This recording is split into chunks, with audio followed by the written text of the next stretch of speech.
Bangos, yung kalahati, ipiprito ko.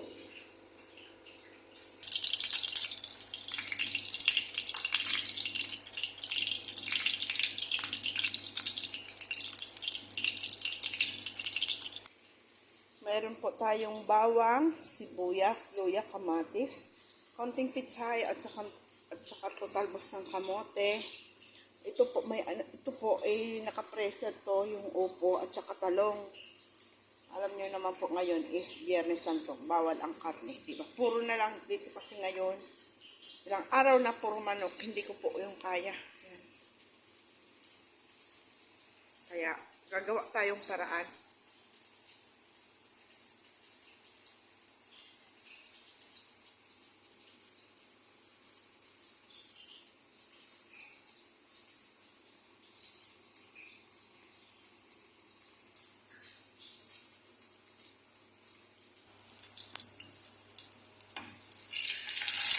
Itohin natin to, isaw natin yung kalahati, yung ulo. Yung kalahati ko, ipapride ko rin para next day naman. Thank you, Sire, sa bangos.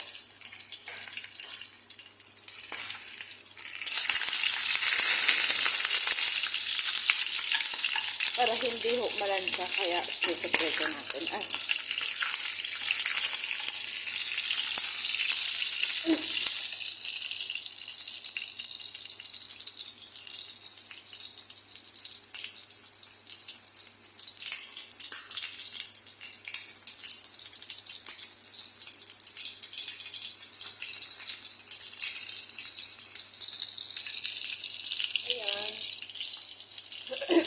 Okay na ito kasi iaano lang naman natin isasahog. Simpan, mag-ano na tayo ng gisa na tayo, luya. Hindi ko po, ginayat ko lang yung luya. Bawang.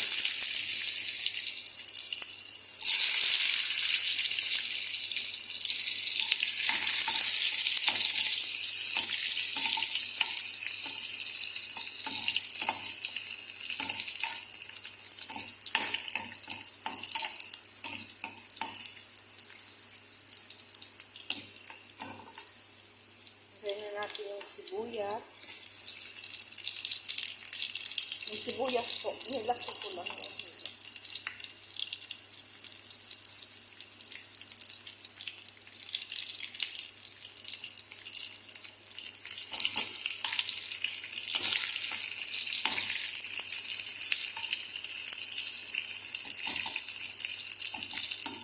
Magluto tayong maaga kasi yung amo ko namamalingke. So, alauna ay midya daw o alas 2, nandito na siya. Galing sa simbahan, mamamalingki ngayon. So, mag-advance na tayong luto para pagdating, nakaluto na at saka ang daming pinamili ngayon.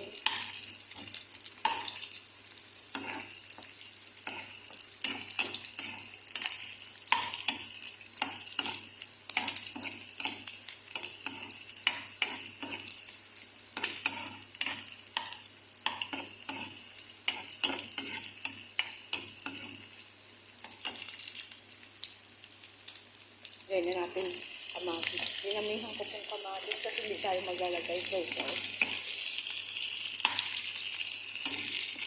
Meron pa man ako dyan, konting soy sauce na lang. Pero ayaw ko maglagay ng soy sauce para hindi mag-kulay. Natural lang yung kulay ng kamatis. Kaya itong kawali natin hindi maliit.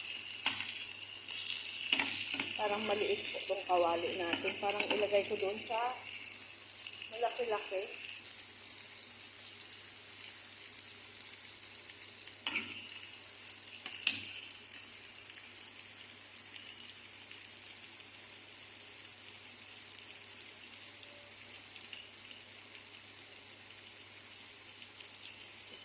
Palitan natin yung kawali natin. Ayan, pinalitan natin ng kawali ko kasi natatansya ko maliit yung kawali natin.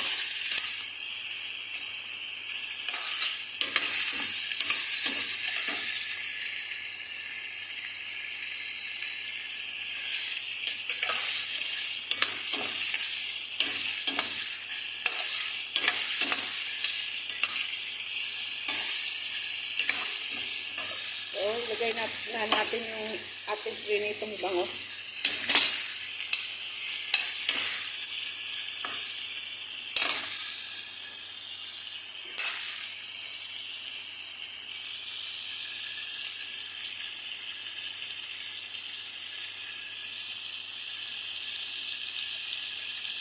Lagyan natin ng bitsin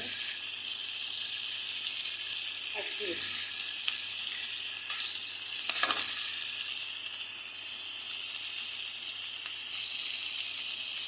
Bigyan na natin yung pinagisa natin ng kawali. Linagyan ko ng tubig. Ayan na.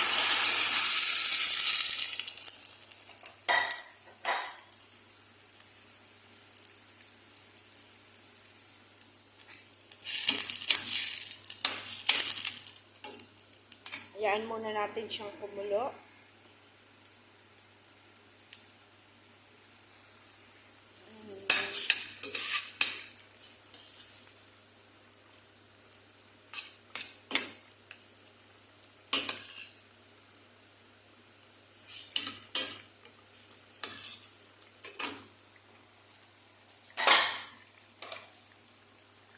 Lagyan natin isang sili lang. Putulin natin. Maanghang po kasi ito.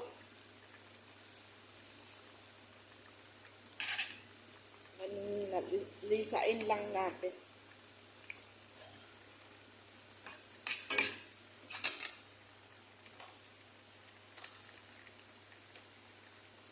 Lagyan natin ito.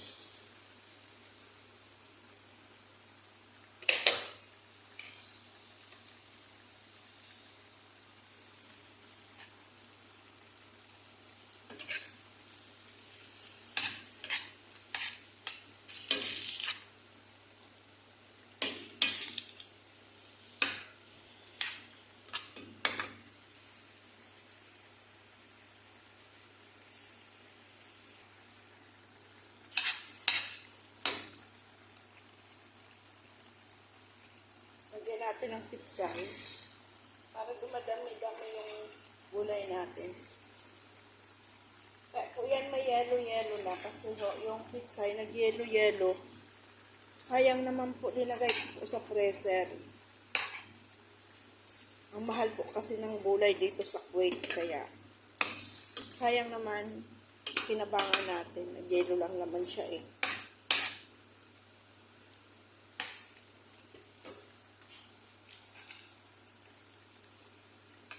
Halo-halo pang gulay.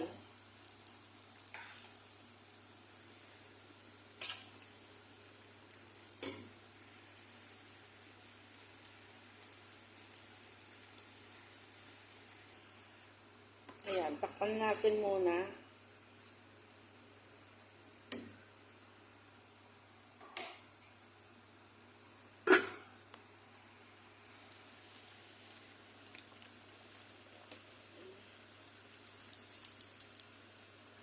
Ginisa na may sabaw-sabaw. Saan ka nun makakakita? Sa akin lang po. Bakit? May sabaw-sabaw. Gusto ko po may sabaw-sabaw kasi.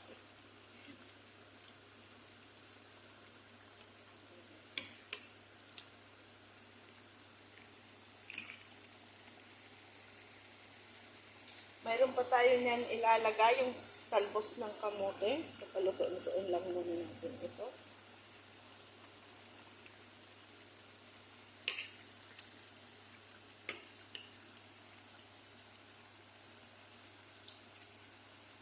Tabang siya.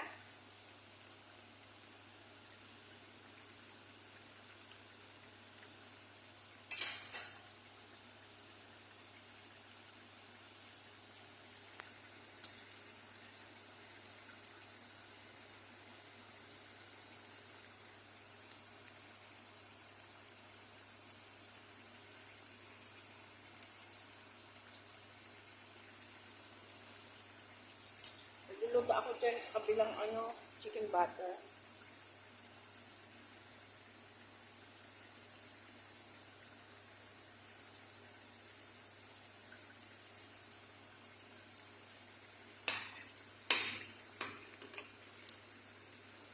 Tingnan natin yung gulay. Kasi ayaw ko po magata yung talong.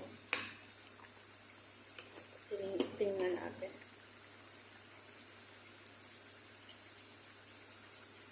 Maya ilalagay na natin yung talbos ng kamote.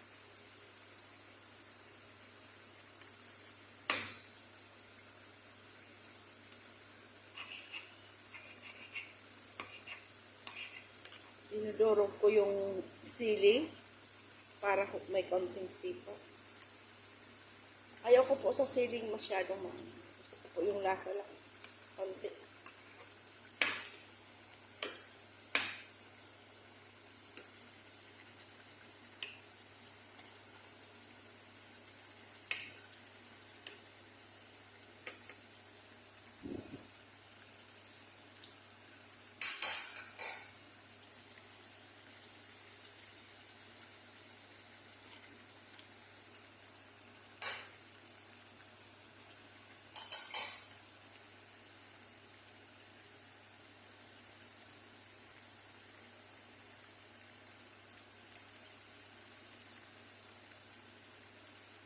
Siya ay.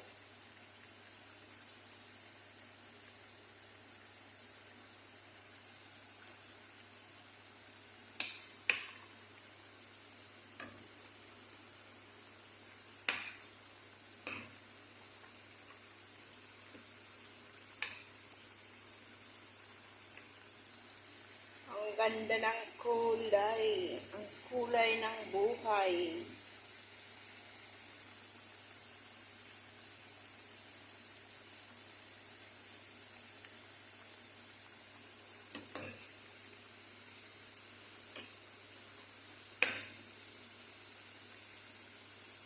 Diba? Yung bangus natin.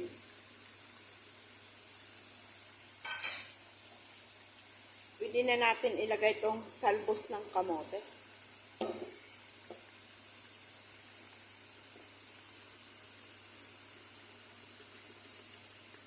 Hugasan ko pong maayos kasi siyempre maalikabok dito sa Kuwait. Grabe alikabok ng isang araw. Sunstorm. 2 araw nag-sunstorm dito. Kaya hugasan ko maayos. Nilagyan ko nga po yan ng sabon eh. Tapos sinugasan ko ng maayos. Ayan.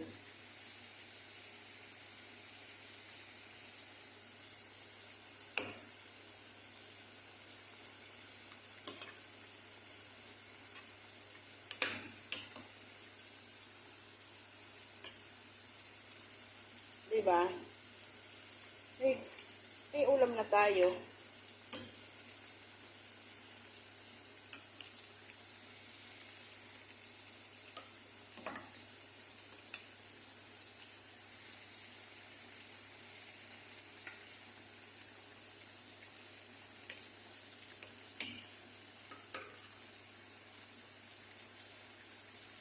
Iba pa rin po kasi ang pagkain Pinoy at saka yung sariling luto mo kaysa bibili ka ng bibili, di ba?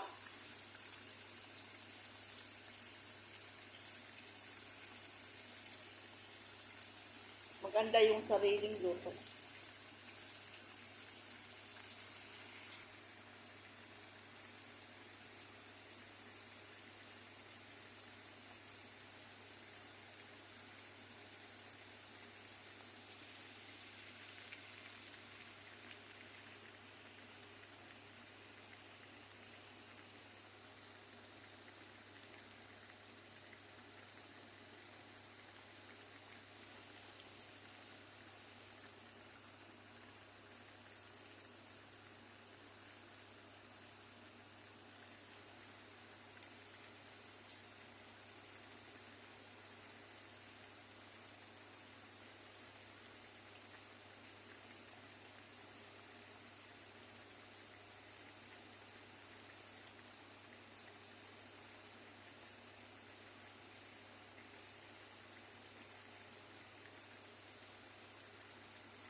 Support naman po ng YouTube channel ko.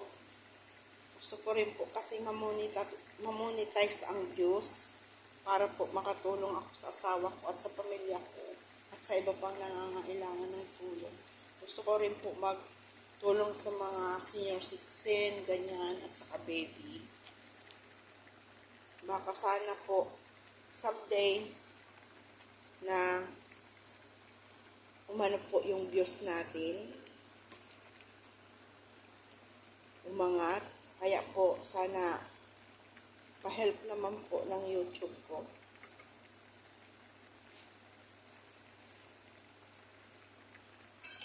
Sarap na niya, oh.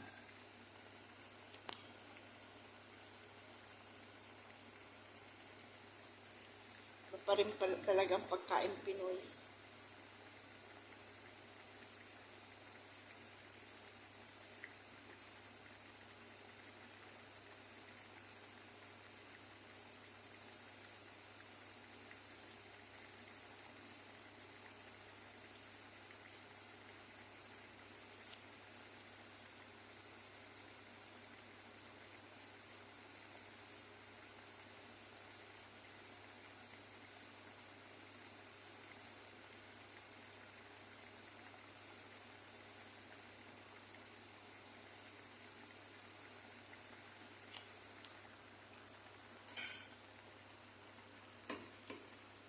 Thank you, Tere, sa bango. Saya na, niluto ko na.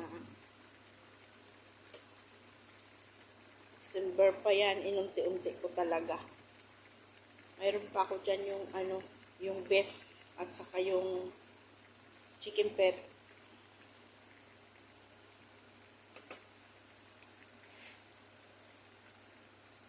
Makakain naman ako nito. Ang beef at saka chicken pet pag nagkita na naman tayo. Alam ko yun.